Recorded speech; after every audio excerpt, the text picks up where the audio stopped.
At my direction, the United States Armed Forces conducted an extraordinary military operation in the capital of Venezuela.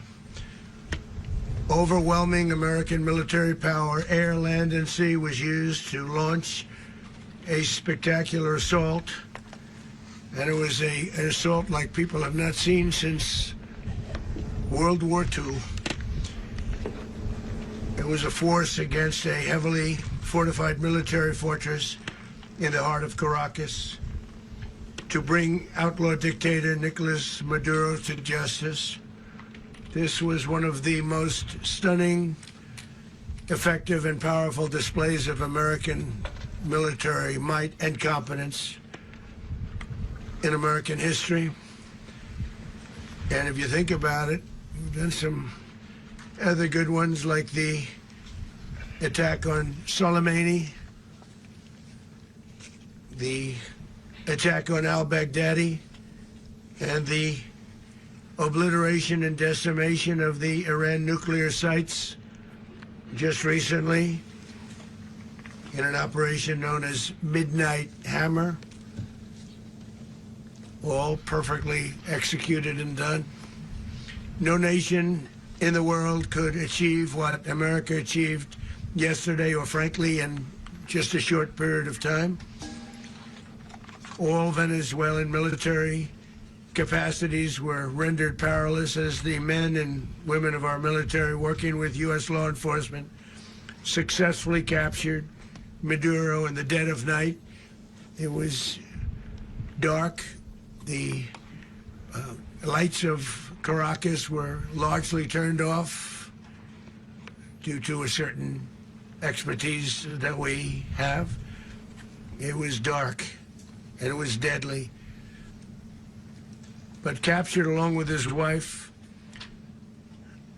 Celia Flores, both of whom now face American justice.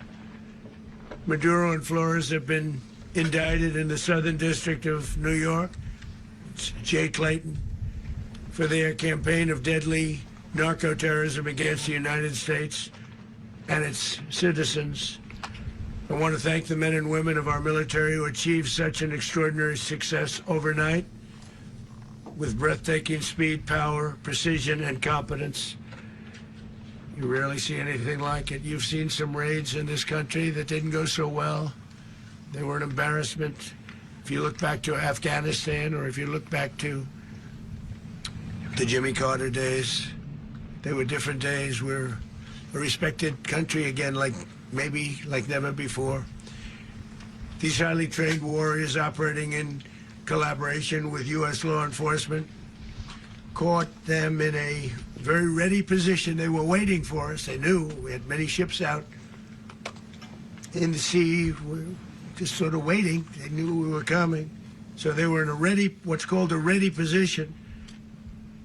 But they were completely overwhelmed and very quickly incapacitated. If you would have seen what I saw last night, you would have been very impressed. I'm not sure that you'll ever get to see it, but it was an incredible thing to see.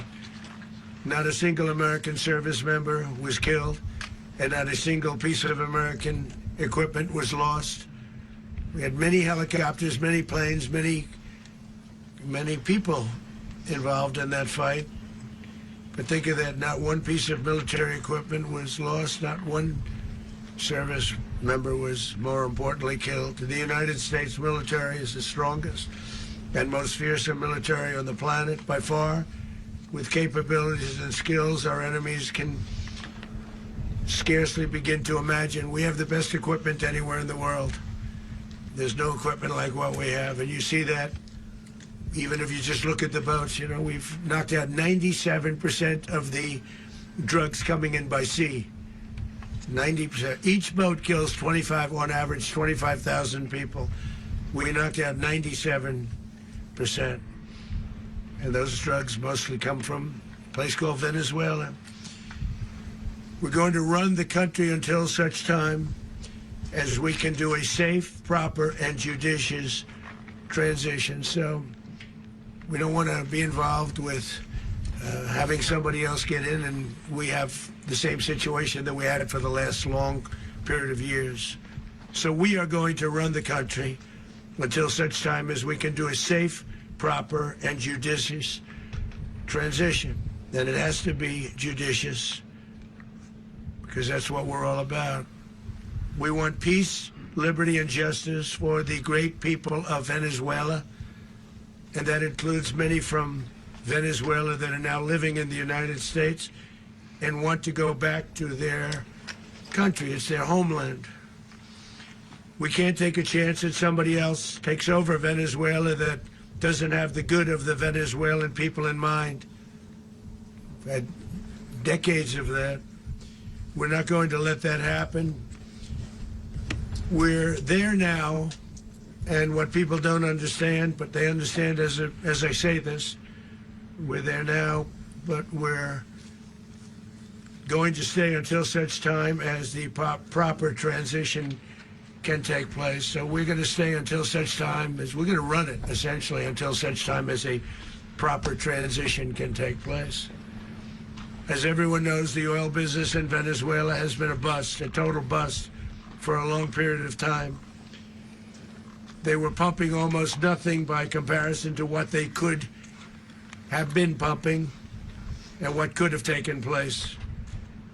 We're going to have our very large United States oil companies, the biggest anywhere in the world, go in, spend billions of dollars, fix the badly broken infrastructure, the oil infrastructure, and start making money for the country.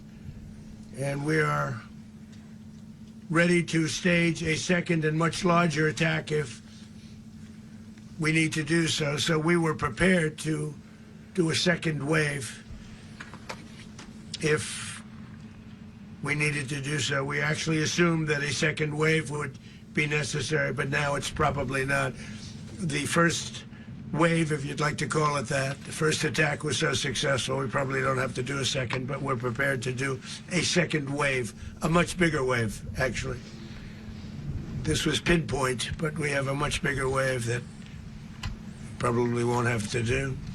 This partnership of Venezuela with the United States of America, a country that everybody wants to be involved with because of what we were able to do and accomplish, will make the people of Venezuela rich, independent, and safe. And it will also make the many, many people from Venezuela that are living in the United States extremely happy. They suffered. They suffered. So much was taken from them. They're not going to suffer anymore. The illegitimate dictator Maduro was the kingpin of a vast criminal network responsible for trafficking colossal amounts of deadly and illicit drugs into the United States.